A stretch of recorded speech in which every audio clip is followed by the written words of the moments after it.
we've been talking about basically applications of integration. We first learned integrals, and we learned that it's area under the curve. So that's our most basic application, is that it's area under the curve. But then after we learned how to integrate, we looked at differential equations, and we learned that those can help us to model different types of like real world things. And then we just finished up, remember, area between two curves. So how can we find area of something that's not a nice pretty shape?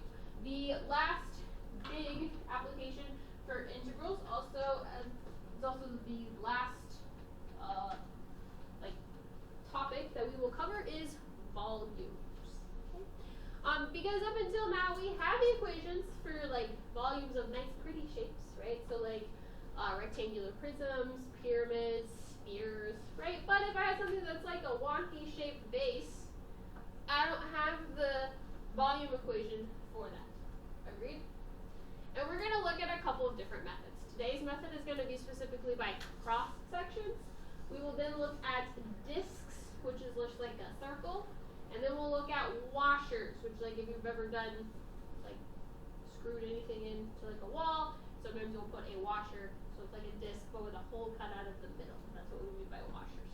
Okay. But like I said, today we are specifically looking at cross sections. What is a cross section of something? Yeah. Is it kind of like a slice? Yeah. Kind of object? Cool. A slice of what kind of object? Three-dimensional. Correct. So again, we're talking about volumes. So we are talking about three-dimensional shapes. So if anything, that's usually the hardest part that people have with volumes, is that you are trying to imagine a three-dimensional thing that we cannot draw very well on a two-dimensional piece of paper. You with me? So imagining the stuff that we're dealing with is kind of the hardest part, which is why I have lots of things for you to look at. Alright, so if I had something that looks like this, yes? Yes. Is that going to have a nice, pretty volume equation that I know of? No. It's kind of a funky shape. But, if I took a cross section out of that, what would I end up with? Semicircle? Not quite. Because notice that I am much larger in the middle than I am on either end. We do. We end up with a triangle-like shape. It's curved here in the middle, but it is going to be a triangular shape. Are we all with me? Okay. So let's think about though. I make that slice, right? We can't technically make a slice that has no width in real life, but that's what we're imagining, right? Just like a point has no width.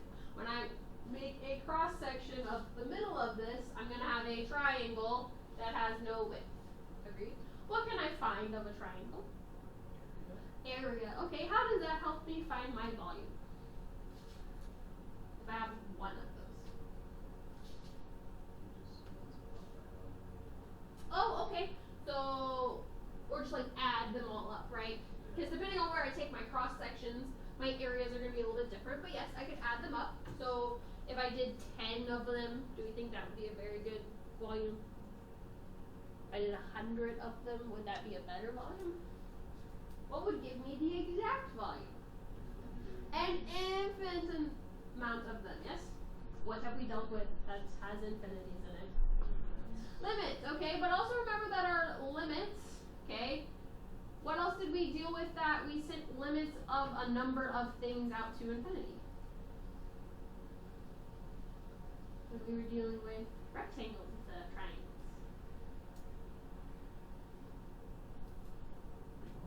Yeah, so we dealt with Riemann sums, yes?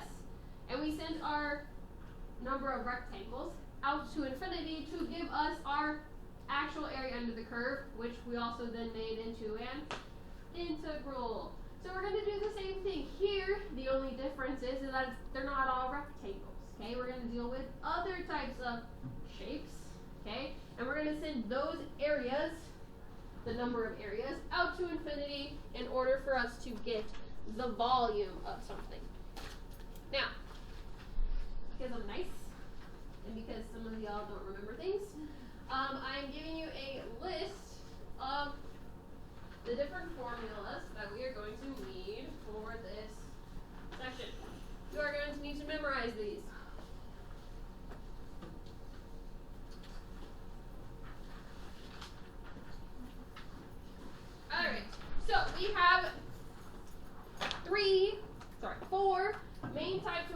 sections that we can see. The first are going to be squares. We like squares because the equation's real easy. It's x squared. Okay? And then notice that my area of my base is x squared. So then if I want to find the volume, I just take the integral of x squared. Now a rectangle is a little bit different. Okay? My x is still my base, but now, so you can kind of see here on this bottom right one, right? I have a square, so that means that my base and my height are the same thing. Yes? A rectangle would basically be, okay, I still have a base of x, but now my height is something else, okay? And with that, it either has to be given to you, like all with a height of 2. So then I should have 2x. Or they'll give it to you as a function, where they'll say the height is given by the function, whatever, x squared plus 2 or whatever have you, okay? The next one is going to be a semicircle. So if I have something that looks like this, yes, and we notice if I were to cut a slice of that, so kind of think of it as like an orange. I'm cutting a slice of an orange, right? I'm going to get a semicircle, yes? No? Okay. Now, with our slices, our bases can technically be anything. So like the one that I have here is like a triangular shape. We're also going to deal with a base that is like a circular shape. You can have a base that looks like anything, and then basically we are projecting out, because again this is a three-dimensional shape, we are building out either like squares or triangles or semicircles or whatever have you. The last kind are triangles, and we have 3 different kinds, okay? The first is an equilateral triangle, which means what? All 3 sides are the same. So here's an example of that. So like here at the bottom, this is a length of x. Yes? What is the equation of the area of a triangle? 1/2 base times height. So our base is going to be x. Agreed? The only problem is that we don't know what the height is. Agreed?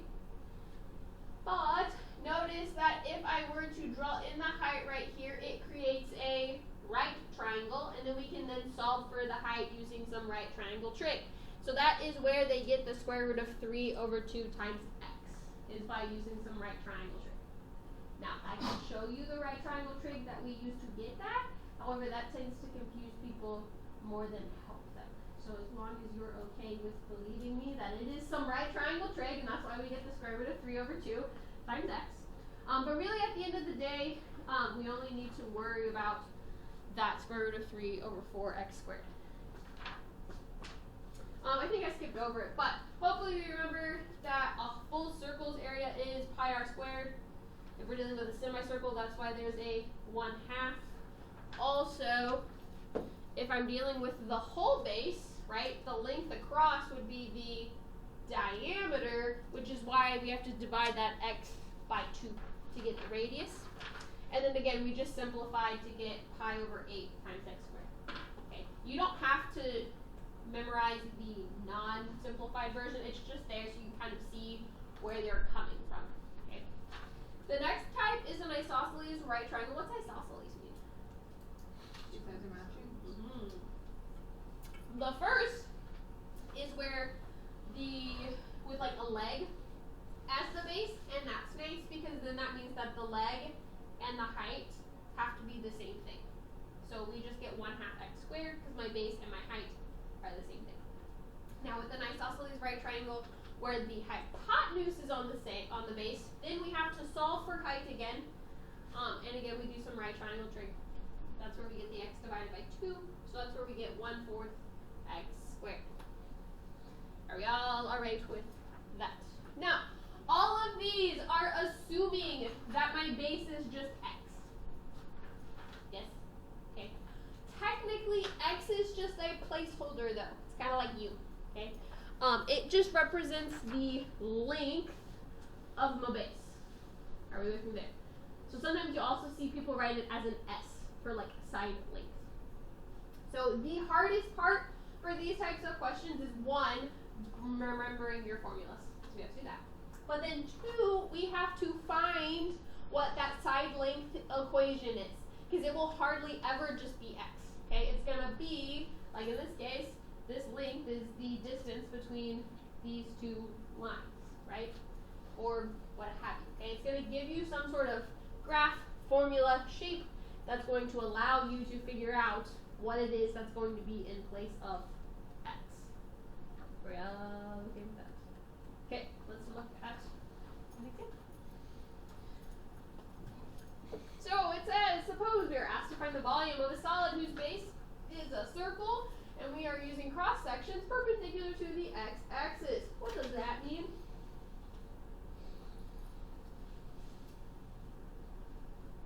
Perpendicular, yeah. Okay, so let's draw a picture. What's our graph look like here? Circle. It is specifically where we centered. On the no. Not just on the x-axis, but at the origin, right? Because remember, this would have an x minus h and a y minus k, and it was not centered at the origin. And we have a radius of 2, right? Because this is r squared. Agreed?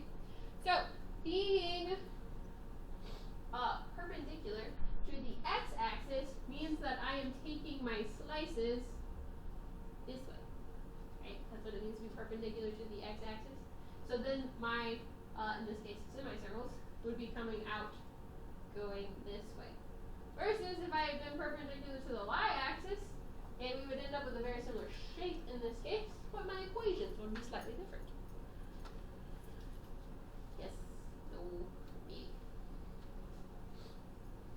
Alright.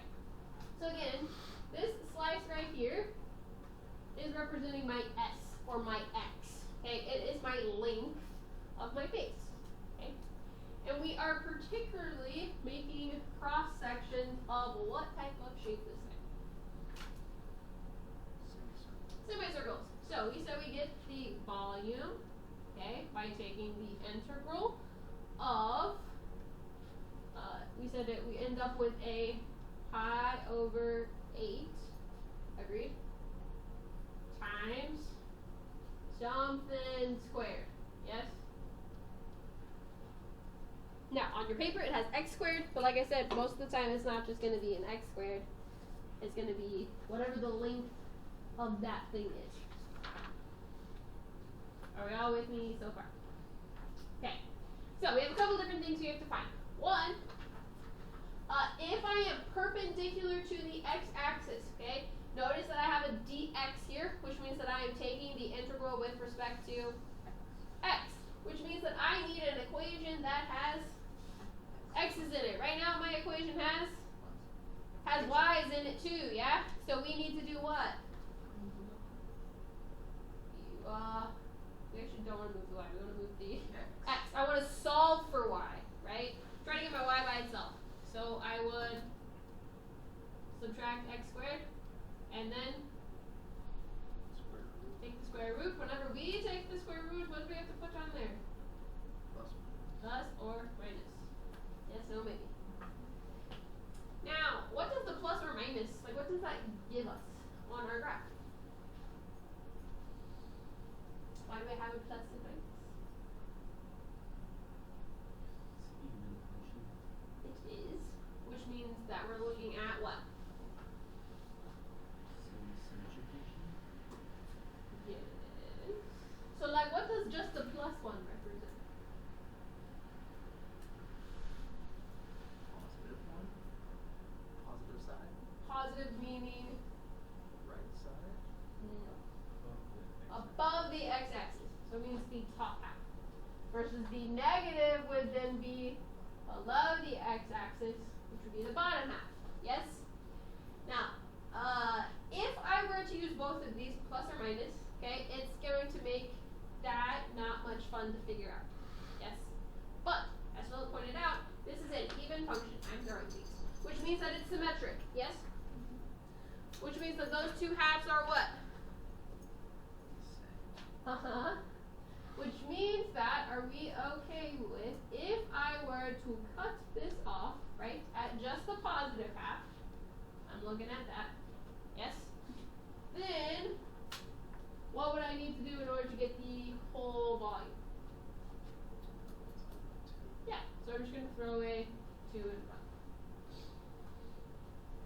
why semicircles are nice, because there's just a lot of symmetric parts to it.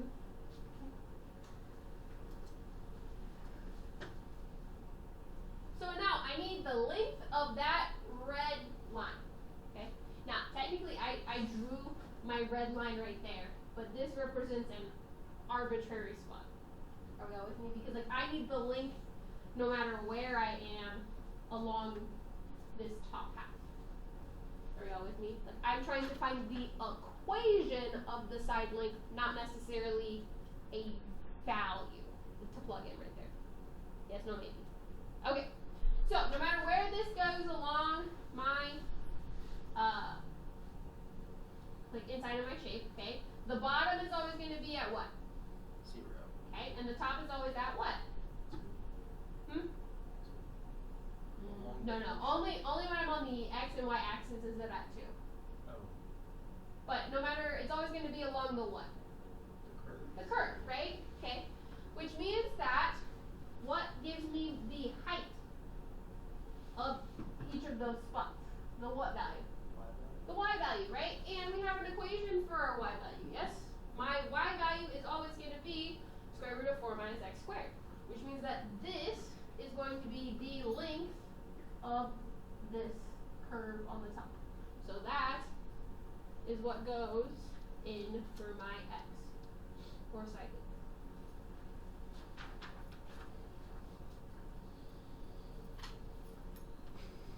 What questions do we have on that? Because the setup is the hardest part. From there, we're just plugging and chugging. It's going to be basic integral rules from there.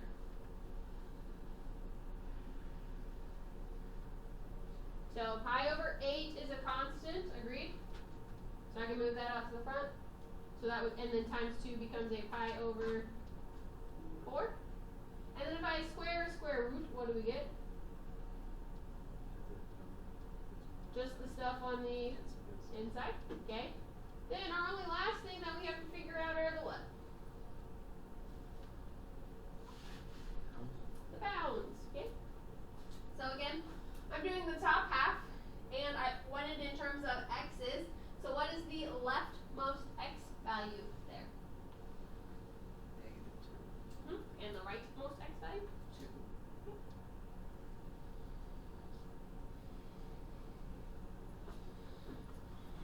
Now, for time's sake, I'm going to go ahead and plug this into Desmos, but realize that from there we would just use our antiderivatives. So we would get 4x minus 1/3 x cubed. And then the pi over 4 would still be in the front. And we're going from -2 to 2. So which one do we plug in first? 2.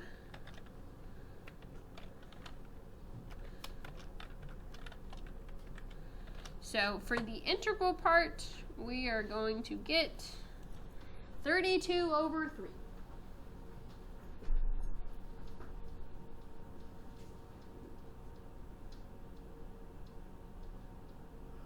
And 4 goes into 32. 8 times. So we end up with an 8 pi over, and now here. Again, remember, once I've taken the antiderivative, if you plug in -2 and 2, we are okay to stop there. If it was a free response question, multiple choice question, they are going to reduce this to 8 pi over 3.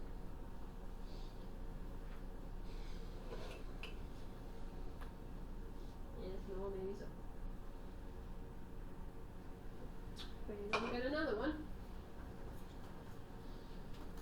This time we have the volume of a solid. So this is kind of the one I was showing you at the beginning. So this is my base.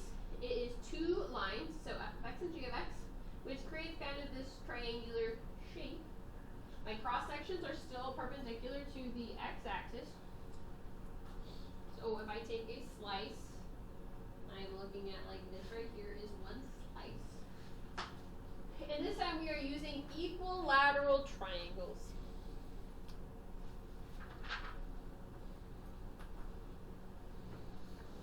Yes, no, maybe so. So again, my formula that we use for my volume just getting from the page that I handed out.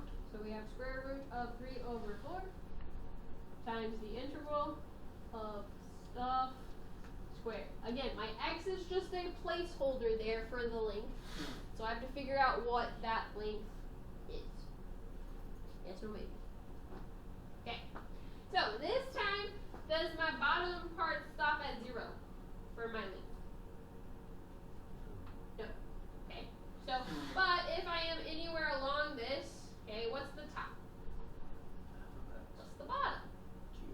Okay, so let's think about it. I don't want it in terms of numbers, but let's think about if I had two numbers, right? Let's say that I was 2 above the x-axis and 3 below the x-axis. How would I find the distance between those things?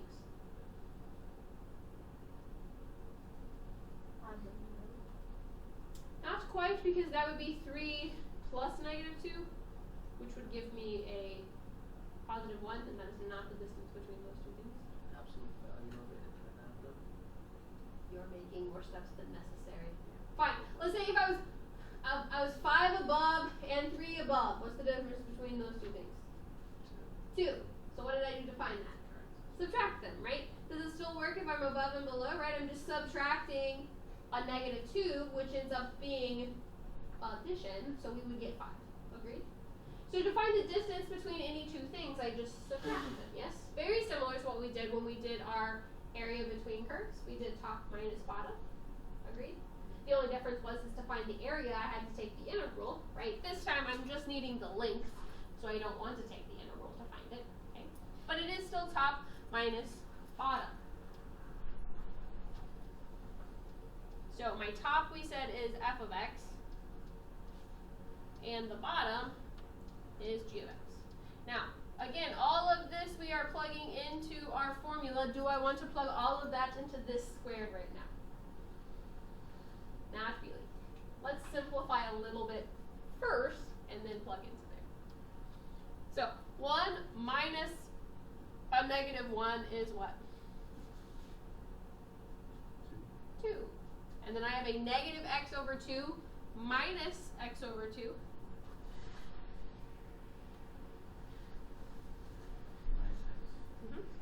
Right, if I have a negative half minus another half, that's going to be a -1. So I just get a negative x. Which, that is much nicer now to put into my formula. Okay, what do we still need there? Bounds.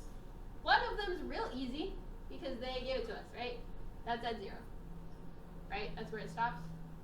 Which they have to, because notice that these would go forever that way and that way, which means it would be an infinite thing, which we don't want. So my bottom bound is going to be 0. What's the top bound? What's my rightmost x value? 2. Now, if they did not give me the pretty picture, how would I find those?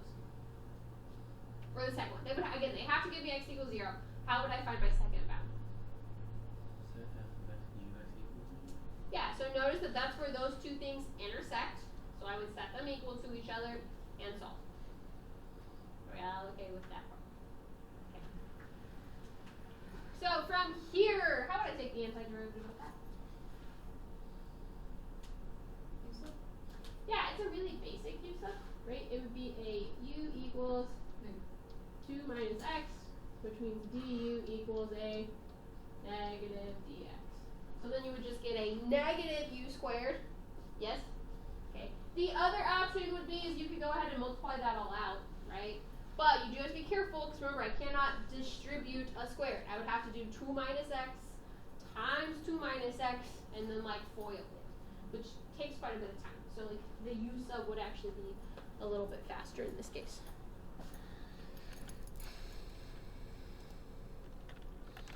So in this case, we're going from 0 to 2 of 2 minus x quantity squared dx. This time we're going to get an 8/3 for my integral part. And my square root of 3 over 4 is still there. So we could leave it like that as a free response. Otherwise, 4 goes into 8 2 times. So we get 2 square roots of 3 over 3. What questions do we have on this?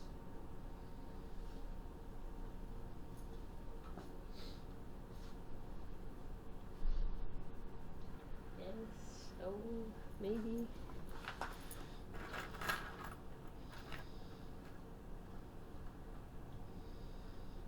Ready to look at another one?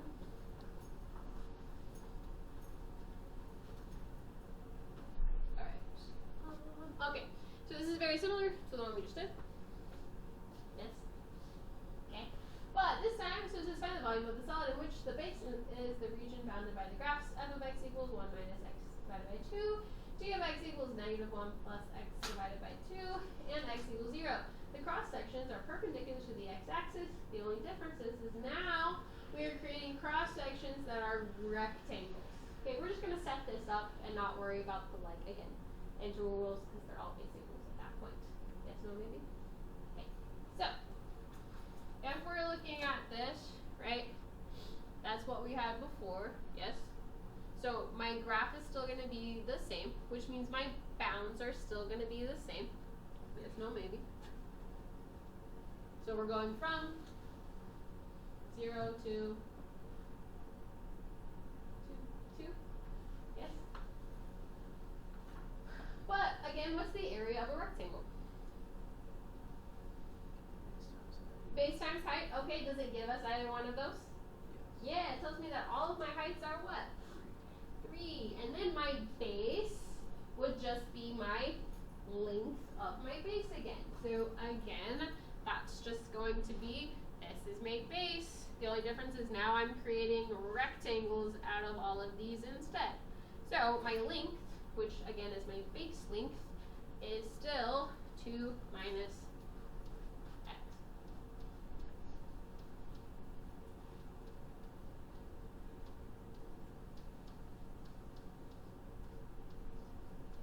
Show you something that looks like that. Which is why I said we really like it when we have rectangles and squares, because the formula is real easy to remember.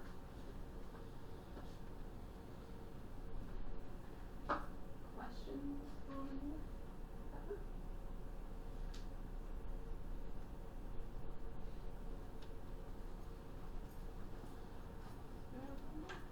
Nope. The only thing that I did want to look at, we didn't do here. So, again, if I am perpendicular to the x-axis, my equations are going to be in terms of x, okay? If I'm perpendicular to the y-axis, our equations need to be in terms of y, okay? And so that's going to happen one of 2 ways. One, they'll either give you equations that are already in terms of y, or, like in this one, we solved for y because this was in terms of x, yes? I just as easily could have solved for x here, and in this case, we do get the same thing, yes? And it also happens to be that we would get the same thing here, right? Because my bounds for my y values are also the same. So this one would not change a whole lot. But depending on what they tell you it's perpendicular to is what you need to have in your equation.